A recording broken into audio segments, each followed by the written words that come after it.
My name is Lauren Parker. I'm 28, and a few nights ago, my own mother put her hands on my desk and literally shoved it away from the wall so my brother could move his camera in. She did not yell, she did not ask. She just said it like a decision that had already been signed and stamped. We are giving this room to him for his studio. You can work in the basement. My brother was leaning in the doorway, arms folded, watching my monitors go dark like it was a show. He smirked and added, "You'll be fine down there, right? Less distraction." He said it like a joke, but he meant every word. That room was my office, the space I had built piece by piece so I could work remote as a designer and actually pay the bills that kept this house running. I just stared at him, then at her, and all I managed to say was, "Okay." No yelling, no scene. I packed my laptop, my hard drive, and a few things I could carry in one trip. I walked past them straight down the stairs like I was going to the basement, just like they wanted. They had no idea that when I said, "Okay," what I really meant was, "I am done." That night, I moved out silently. I changed more than just where my desk was. And the very next morning, the calls started. Then the texts. "We cannot afford this without you. Please pick up." They called me nonstop, like suddenly I was the only person in the world who knew how to keep their lives from falling apart. If you have ever wondered what happens when the person your family takes for granted finally walks away, stay with me, because the way they begged me to come back might make you rethink how much you let people use you. Growing up, I always knew my family was a little lopsided, but I did not realize how bad it was until money got involved. I was the kid who stayed up late finishing projects, who color-coded notes, who actually cared about grades. Ethan, my younger brother, was the one everyone said was sensitive and creative, which apparently meant the rules just bent around him. When I got into a good design program on a scholarship, my mom, Lynn, gave me a quick hug in the kitchen and said, "That is great, honey. You always were responsible." When Ethan passed an online class he barely did the assignments for, she ordered a custom cake from the bakery down the street and posted about it on Facebook like he had cured a disease. I learned early not to expect confetti when I did something right. After college, when rent in Manhattan was basically $3,000 a month for a closet with a sink, moving back home to our place in Brooklyn felt like the only financially sane choice. I told myself it would be temporary, just until I built up some savings from my UX job and freelance work. What actually happened was I slid into this role as the household's unofficial bank, tech support, and problem solver, and nobody even noticed the shift but me. It started small. Mom's paycheck was short one month, and the electric bill was higher than usual, so I covered it. Then the Wi-Fi got upgraded so Ethan could stream better without lag, and somehow the new plan ended up on my card. Then the Netflix, the Spotify, the shared phone plan, the extra groceries for all the takeout nights we justified as family time. I told myself, it's fine, I make more. This is what you do when you love people. But every time my card auto-renewed some subscription none of them would survive a week without, I felt that tiny twist in my chest. When Ethan decided he was going to be a content creator, Mom said it like she was announcing a career path, not a whim. "He needs a little push," she said. "He has potential, he just needs support." Support meant I paid $600 for a TikTok creator course he never finished. Support meant I ordered him ring lights and phone tripods from Amazon for the channel. Support meant I woke up at 2 in the morning to fix the internet when it cut out during his late-night gaming streams because he was testing setups. Meanwhile, my own work, the work that actually brought money in, happened quietly in the background. I turned that little room on the top floor into a real office because nobody else cared about it. I spent my own savings on a proper desk, an ergonomic chair, a second monitor, a drawing tablet, and warming so I didn't look half dead on client calls. I pinned wireframes to the walls, scribbled notes on sticky pads, and built an actual career in that space. That office was the difference between me barely scraping by and me landing bigger contracts, raises, better clients. But whenever Mom talked about it, she said, "Lauren is lucky she can work from home." Lucky. as if it all just fell into my lap and I didn't drag myself to get there. At the same time, she talked about Ethan like he was one viral video away from changing all our lives. She never once asked how many hours I spent iterating on an interface or fixing bugs someone else ignored. She only noticed when a bill was due and, somehow miraculously, it got paid. I had this running tally in my notes app just for myself. Rent I handed her each month, utilities I covered when she was short, subscriptions I forgot I signed up for because everybody used them, groceries, takeout, Ubers for her when she didn't feel like taking the subway, Ubers for Ethan when he had some half-baked job interview he never went to. Every time I updated that list, the number at the bottom got uglier. My mom kept calling it family helping family. I started calling it me quietly bleeding money so they could pretend everything was fine. The worst part was that they truly believed they were the ones struggling the most. Ethan would sigh about how hard it was to make it as a creator while sitting in the room I paid to heat and scrolling through sneakers he wanted. Mom would complain about prices going up, and I would bite my tongue instead of pointing out that my name was on half the accounts that kept her life comfortable. I knew, logically, that I had allowed this to build. I said yes too many times. I stepped in before they ever had to feel the consequences of their own choices. I smoothed every sharp edge. And because I kept doing it, they assumed I always would. That was the dynamic. That was the script. Lauren will handle it, Lauren will pay it, Lauren will fix it. I just never expected they would shove me out of the very room that made all of that possible. The night my mom pushed me out of my own office, something in me finally stopped making excuses for them and started asking the one question I had avoided for years. What would actually happen if I didn't handle it this time? That question would not leave me. It followed me into the shower, into my dreams, into the quiet moments between meetings when my camera was off and my smile dropped. What would happen if I didn't fix it this time? That night, after my mom told me to take the basement, I lay on my bed, staring at the ceiling, my laptop open, but my Figma files untouched. Instead, I opened Zillow. I typed in Queens Studio Max Price and hit search like I was just window shopping. I told myself I was only curious.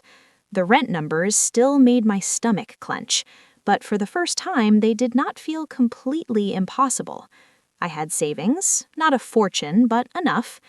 I scrolled past dark, depressing boxes and sketchy listings until one caught my eye. A small studio in a quiet part of Queens with a big window facing the street and just enough wall space for a desk and shelves. The pictures showed sunlight on hardwood floors and a tiny kitchen with white cabinets. It was nothing fancy, but as I swiped through the photos, I could already see where my monitor would go, where I would tape up my wireframes, where I would put a plant and pretend I was the kind of person who remembered to water it. I checked the price 3 times, $2,200 a month. High, but not unthinkable. When I added up what I made and what I would stop bleeding out on everyone else, I stared at the total in my notes app, the one tracking what I had poured into this house, and realized that in 1 year, I had already paid the equivalent of several months of that studio, but had nothing to show for it that actually belonged to me. The next morning, I told Mom I had an early meeting at a client office in Queens. Technically, it was not a lie. Someone there was about to decide my future. I took the train, clutching a folder with my pay stubs and ID, my heart pounding like I was going to an interview, when the landlord, an older woman with kind eyes and a no-nonsense voice, opened the door. The place was even smaller than it looked online, but it was clean, it was quiet, and most importantly, it was mine if I wanted it. We sat at the tiny counter that passed for a dining table while she went over the lease. "You work from home?" she asked. I nodded. "UX designer. I just need good internet and a place to put a desk." She nodded like that made sense. "We do not tolerate parties," she said. "No loud music, no drama." I almost laughed. That is exactly what I'm trying to get away from. When she slid the lease over, my hand shook for a second. My brain threw every fear at me at once. What if your work dries up? What if this is irresponsible? What if your family hates you? Then another thought cut through all of that. They already treat you like you owe them your whole life, and they still did not hesitate to push you out. I signed. I transferred the first month and the deposit, $6,600 disappearing from my account in one click. It hurt, but it also felt clean. This was not like throwing money into a bottomless pit of bills and excuses. This was building something for me. On the train ride back to Brooklyn, I kept touching the new key in my pocket, the little square of metal that meant I finally had a way out. When I walked in the door, Ethan was on the couch, shouting into his headset at some game. Plates from last night's takeout still on the coffee table. Mom was at the kitchen counter, scrolling on her phone, complaining under her breath about the price of groceries. Nobody asked how my client meeting went. Nobody noticed the shift. That was fine. It actually made what I did next easier. I started small. That night when they asked what we should order for dinner, I said I already ate. The next day when Mom texted me to add some things to the grocery delivery, I replied, I cannot cover extra this week. My budget is tight. It was the first time I had said no in years. There was a pause, then just a thumbs up emoji. The Wi-Fi glitched during one of Ethan's streams and he pounded up the stairs to my office, or what was still technically my office for a few more days. Hey Lauren, can you reset the router? It is doing that thing again. I looked at my screen, at the prototype I was testing. I have a deadline, I said, without looking away. You can figure it out. He stood there for a second like he had never heard those words from me before. Eventually, he muttered something and stomped back down. The world did not end. A couple of nights later, when Mom mentioned needing an Uber for an early shift because she did not want to deal with the subway, I told her I could not put it on my account this time. Maybe ask Ethan or take the train. She gave me a look like I had just spoken another language. Are you okay? She asked. You always help. I forced a smile. I'm just trying to be smarter with my money. It sounded so casual out loud, but inside it felt like ripping up an old script. Every no I said made it a little easier to say the next one. Behind the scenes, I started moving pieces of my life out of that house. The first thing that left was my external hard drive with all my client files, then my sketchbooks, my favorite pens, a stack of clothes I could fit into a duffel bag. I told them I was decluttering, taking things to a storage unit, dropping stuff at a friend's place. None of it was technically a lie. The storage unit just happened to be my new studio apartment. I would finish my last meeting of the day, close my laptop, and then slide it into my backpack instead of leaving it on the desk. I took my monitor down one weekend under the excuse that it was acting weird and I wanted to get it checked. Little by little, my office became less my space and more just a room. They were too focused on Ethan's next idea for his channel and Mom's overtime schedule to notice how empty the shelves were getting.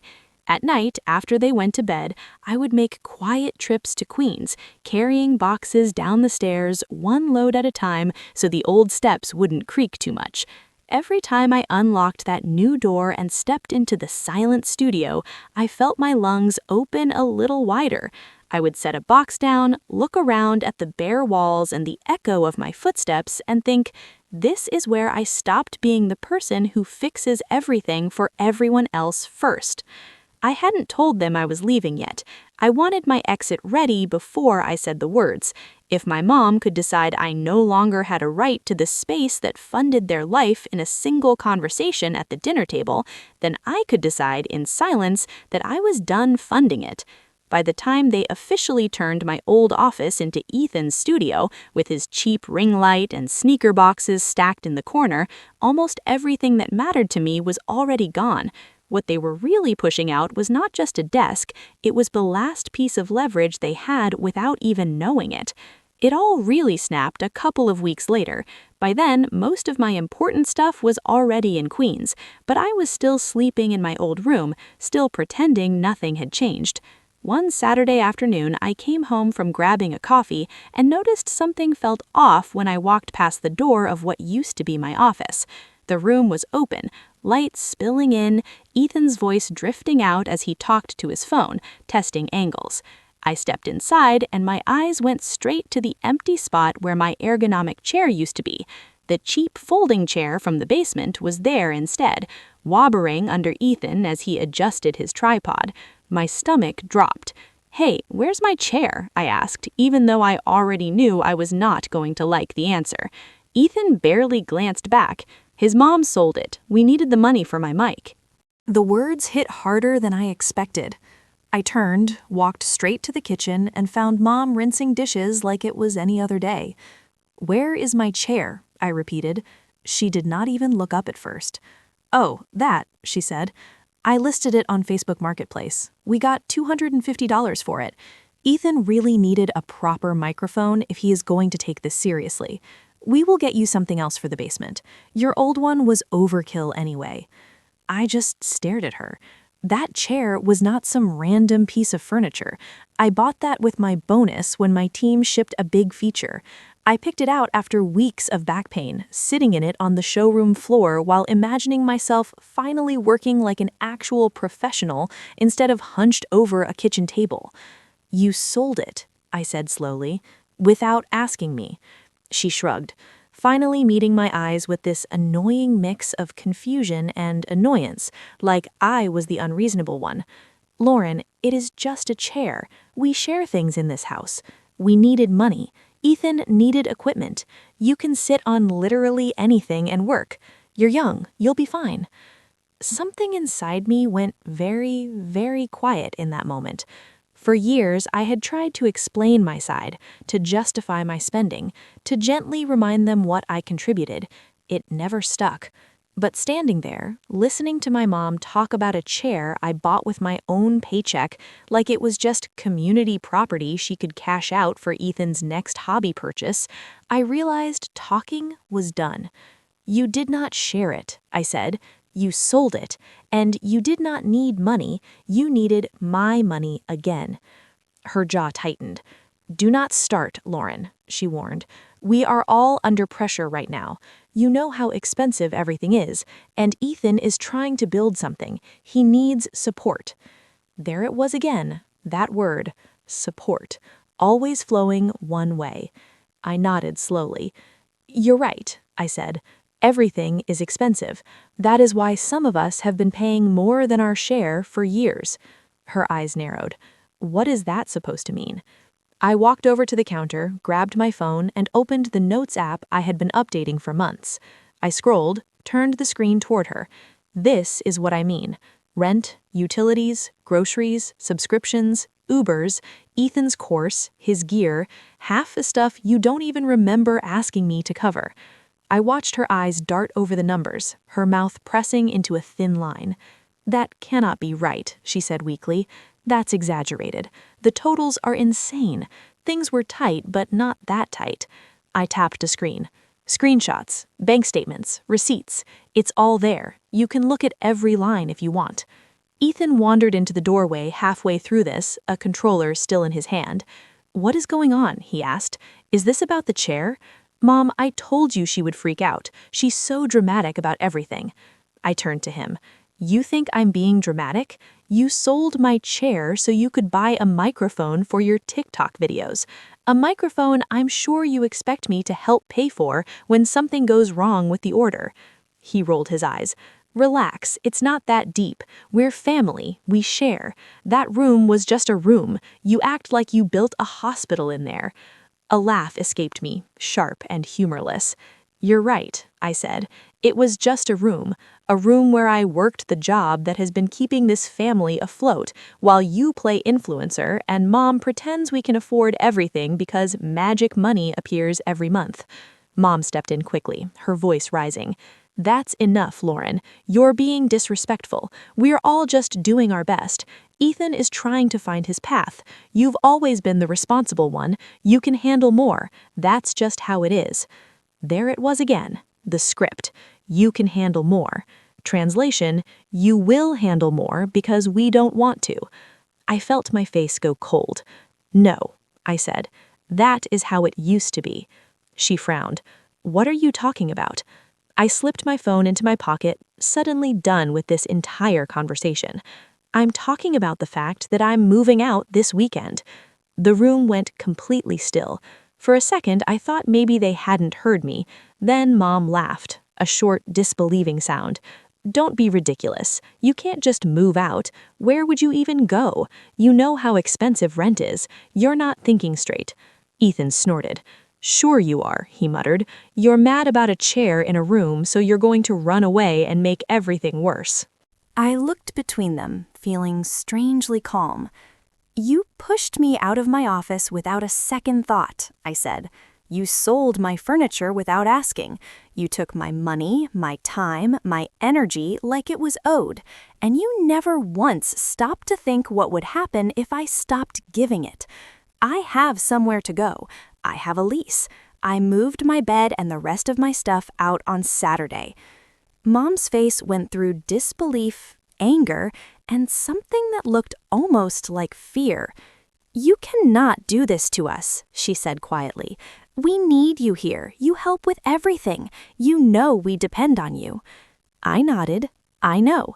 That is why I am doing it. Because as long as I am here, nothing changes. Ethan scoffed. You're just trying to punish us. You will come back. You always do. Maybe that had been true in the past, not this time. I walked past them, went up to my room, and closed the door before they could say anything else. I sat on the edge of my bed, opened my phone, and pulled up the U-Haul app. My thumb hovered over the screen for half a second. Then I picked the date, the time, the truck size I needed. When the confirmation came through, I felt this strange mix of terror and relief wash over me. Downstairs, I could hear Mom and Ethan arguing in low voices, the words muffled by the floorboards. For once, I did not strain to make them out. They had made their decision the second they chose his ring light over my chair, his studio over my office. I was just finally making mine. Saturday came faster than I expected. All week, Mom acted like my announcement had been a heat-of-the-moment outburst. She kept saying things like, once you cool off, we will talk about rearranging the basement, or we can get you a new chair eventually, as if buying me a used office chair would erase the fact that she sold the one I loved without asking.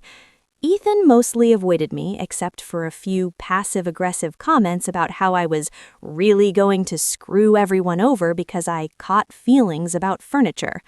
I did not explain myself again. I just worked, packed, and watched the clock. On Saturday morning, the U-Haul pulled up in front of the house right on time, the orange logo bright against our block of old brick fronts. I stood on the sidewalk for a second with the keys in my hand, feeling neighbors look out through their curtains. Mom opened the door with this brittle smile, like she still thought she could talk me out of it if she just said the right thing. You really went and rented a truck, she said. You are being so extreme. You have no idea how hard life is out there. I carried the first box right past her without answering. My mattress, my dresser drawers, the last of my clothes, the cheap lamp I actually liked, the things I had intentionally left behind so that they would notice when they disappeared. The whole time, the house felt oddly quiet.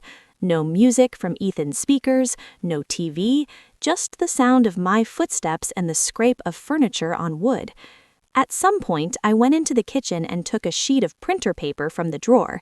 Sitting at the table where we had eaten 100 takeout dinners I paid for, I wrote at the top in big letters, what Lauren has paid for in the last 12 months.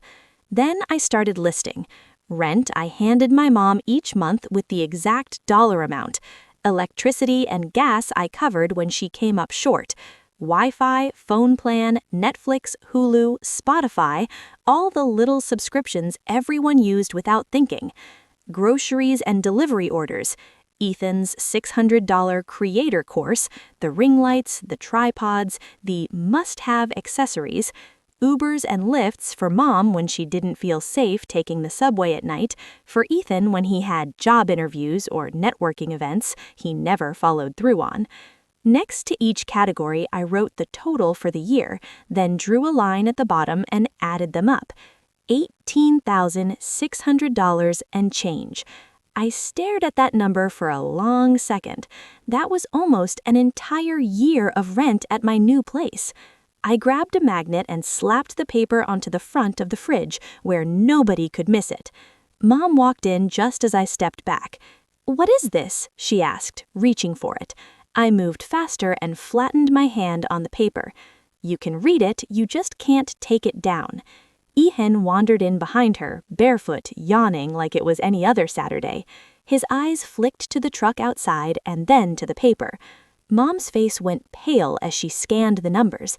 "This is exaggerated," she muttered. "You're making it sound worse than it is. Nobody asked you to do all this." I laughed under my breath. You did not have to ask. Every time you said, "I'm a little short this month," or "Can you just put it on your card and I will pay you back?" that was you asking. You just never followed through on the second part. Ethan frowned when he saw his name. "You did not have to write my stuff on there," he said. "You were trying to embarrass me." I shook my head. "No, I am trying to be clear. You both keep telling yourselves we are all struggling the same way. You are not." I put the pen down and looked at both of them.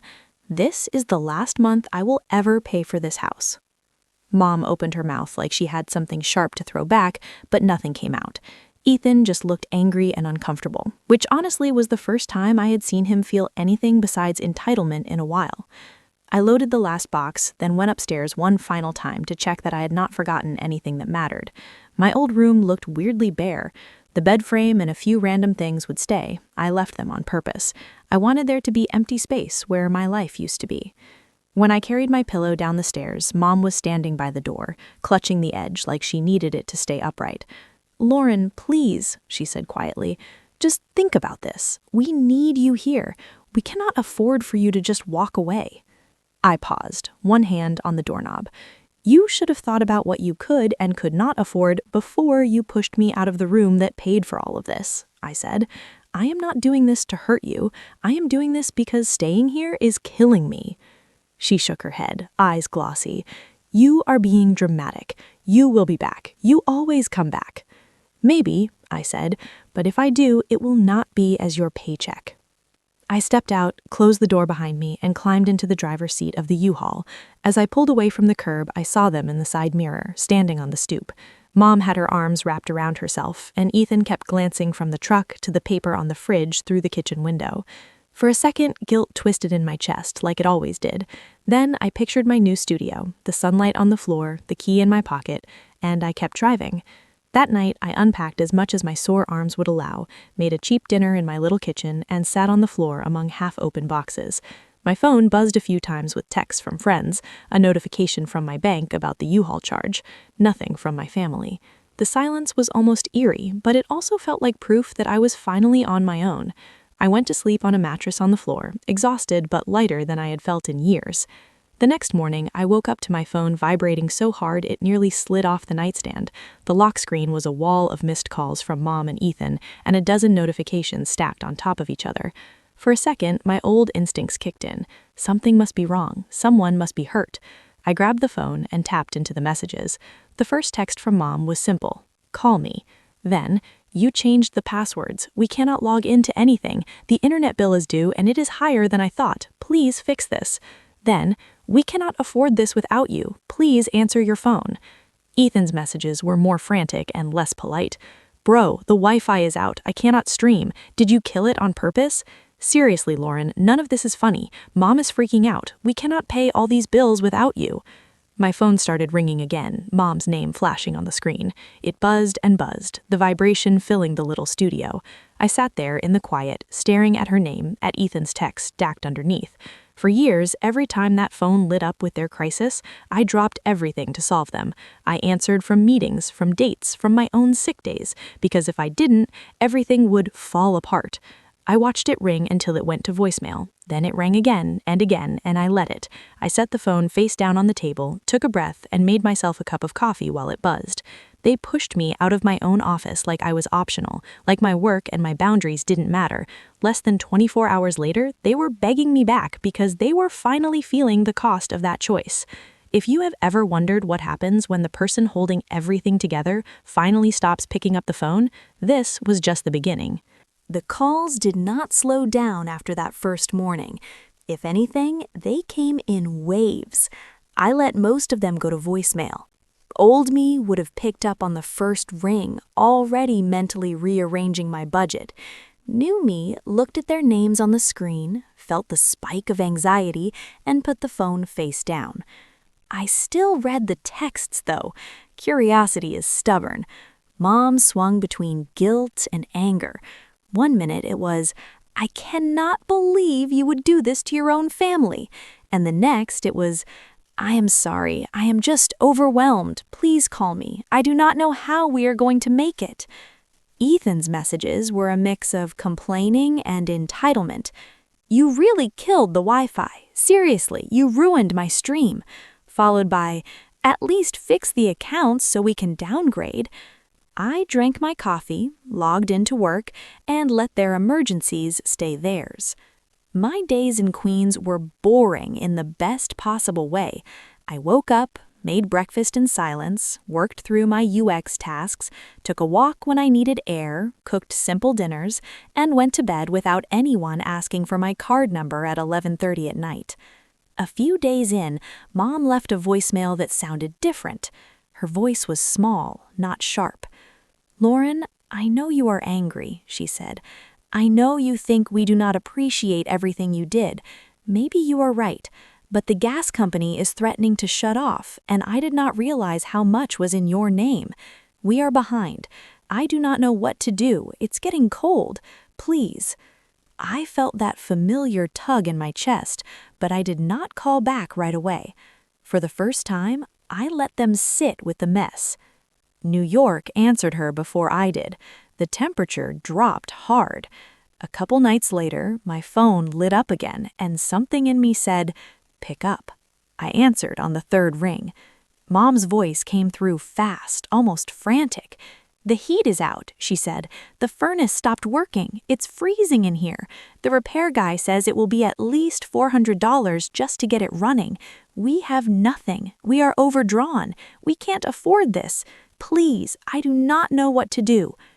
Old me would have already been on my banking app, typing in my password. I took a breath instead. "Did you call the gas company to set up a payment plan?" I asked. She hesitated. "No, you always handle those things." "Exactly." I stared at the wall. "Mom, I'm not moving back there," I said. "I did not ask you to move back," she snapped. Then her voice cracked. "I'm asking you to help. We are cold. Do you want something to happen to me?"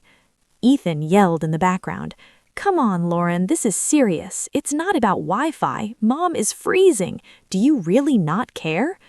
There it was, the guilt hook they always used, the one that had worked every time before. I heard it, acknowledged it, and still didn't bite the same way. "I will help once," I said, "but not the way you think." Silence. "What does that mean?" Mom asked. "It means I'm not just dropping my card and disappearing again," I said. "If I step in, there are conditions, real ones. You can say no, but if you say yes, you stick to them." Ethan scoffed. "Conditions? This is our heat, not a business deal." I ignored him. "One," I said, "I will pay for the furnace repair this time so you don't freeze while we figure this out. After that, I'm off your bills completely. 2, we sit down in person and go through every dollar you make and spend. We make a budget that does not include me as a secret line item. 3, Ethan gets a real job, actual paychecks. At least $300 a month from that goes toward the house. And 4, you both stop treating me like 24/7 tech support and bailout. If you want advice, ask, but I'm not your automatic solution anymore." Mom was quiet for a long moment. "So, you're basically asking us to live without you," she finally said. "No," I said. "I'm asking you to live like I'm your daughter, not your bank." You can say no, but if you do, you'll figure out the heat without me." More muffled arguing on their end. When she came back, she sounded tired. "Fine," she said. "Just please get the heat fixed." I called the repair company myself, paid the deposit with my card, and set the appointment. It still stung to watch the money leave my account, but at least this time it was part of an actual boundary, not another invisible sacrifice. The next evening, I went back to the house for the first time since I left. The air was warmer, but the vibe was frostier than the November wind. Mom sat at the kitchen table with a pile of unopened bills. Ethan hovered by the counter, arms crossed, like he was ready to bolt. I opened my laptop and pulled up a blank spreadsheet. "Okay," I said, "income first." Mom bristled like I had just asked for her social security number, but she started talking. Hours, pay rate, average tips. I typed it all in. Then we listed out the actual bills: mortgage, utilities, phone, internet, minimum payments, subscriptions. Anytime we hit something that used to be in my name, I flagged it. Formerly me, not anymore. When it was Ethan's turn, he shrugged. "I do not really have anything," he said. "I'm just trying to grow my channel." "That is not an income," I said. "That is a hobby right now. This is what you are spending, this is what is coming in. The math does not care about your channel. If out is bigger than in, something changes. Either you earn more or things go." Mom looked between the columns, and I could see it landing in a way it never had when I was just covering everything. "I can pick up another shift," she murmured. "Maybe work weekends?" She turned to Ethan. "You can at least get a part-time job. You're on your phone all day anyway. Go sell something." He opened his mouth to argue, then closed it. I think the memory of shivering in his own house did more than any lecture I could have given. I emailed them the spreadsheet and shut my laptop. "The heat is taken care of," I said. "This is on you now." Mom's eyes were shiny. "So you really are done," she said. "You just walk away?" I shook my head.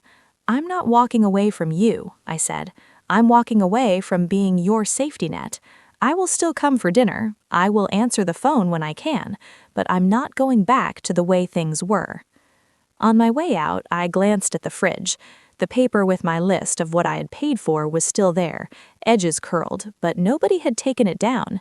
They had to look at it every time they grabbed milk. That felt like its own kind of progress. When I stepped outside and pulled the door closed behind me, the house behind me finally felt like what it was: their home, their responsibility, their problem to solve. For the first time, I walked away knowing that if everything fell apart in there, it would not automatically be my job to rebuild it. 6 months later, my life and that house looked nothing like they did the night my mom pushed me out of my office. In Queens, my studio finally felt like home. I bought a cheap rug, strung up a couple of prints I designed myself, and set my desk right by the window so I could watch the street while I worked. My days were still full of deadlines and revisions, but my stress shifted from, will my family implode if I don't fix this, to how can I make this interface cleaner, which is the kind of stress I actually get paid for. I picked up a couple of bigger clients, started saying no to the ones that treated me like a vending machine, and instead of using every bonus to plug some new hole at home, I bought myself things that had no purpose except that they made my life nicer. A better mattress, a yoga class membership, noise-canceling headphones that were just for me. I still saw my family, but now it happened on my terms.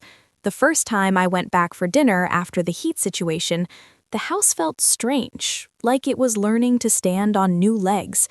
The thermostat was set lower than Mom used to like it. There were fewer takeout containers, and the TV was off when I walked in.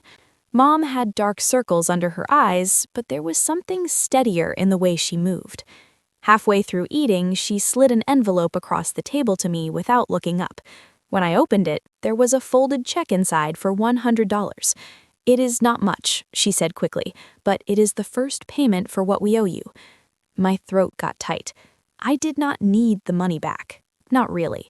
What I needed was exactly what that envelope represented: acknowledgement. A few weeks later, there was another envelope. then another. Not every month, not on a schedule, but often enough that I believed she meant it. Ethan did not become a model adult overnight, but he did get a job. The mall idea lasted about 3 weeks before he realized selling shoes to picky customers was not the dream. He ended up at a warehouse across town loading and organizing inventory. At first, he hated it. Then, the first time he showed up to dinner in a work shirt with his name on it and said, kind of quietly, "I got bumped up to shift lead," I saw a flicker of pride I had never seen when he was yelling into a webcam about sneakers. One night when Mom went to grab dessert from the kitchen, he cleared his throat and said, "I sent you $50 on Venmo for the course, the TikTok one. I know it's not the full amount yet, but I'm going to pay you back for all of it." I just nodded and said, "Thank you," and we both knew I was hearing more than the words. He had stopped scrolling for miracles and started showing up for shifts. That was the real repayment. The biggest change, though, was in the way they treated my time. The midnight calls about routers and passwords stopped. If Mom called now and I didn't answer right away, she left a normal voicemail and waited. If Ethan texted with a, "Hey, can I ask your opinion on something?" it was literally an opinion, not an emergency disguised as a question. We still argued sometimes. Old habits do not evaporate just because you put your name on a lease. But there was a line now, and everyone knew it was real. I was their daughter, their sister, not their built-in rescue plan. People like to say that revenge is about making the other person suffer. But sitting in my little studio, looking at the sunlight on my desk, I realized my version looked different. My revenge was living a life they no longer controlled, forcing them to grow up by stepping out of the role that kept them small. My mom learned how to budget without assuming her oldest would silently fill every gap. My brother learned what it feels like to earn his own money instead of spending mine. And I learned that loving your family does not mean setting yourself on fire to keep them warm. If any part of this sounds familiar, if you're the one everyone calls first and thanks last, ask yourself a question I avoided for years. What would actually happen if you stopped fixing everything? Not in a dramatic disappearing act, not to punish anyone, but as a choice to finally choose yourself. You might be surprised by who falls apart, who steps up, and who, for the first time, learns to stand without leaning on you.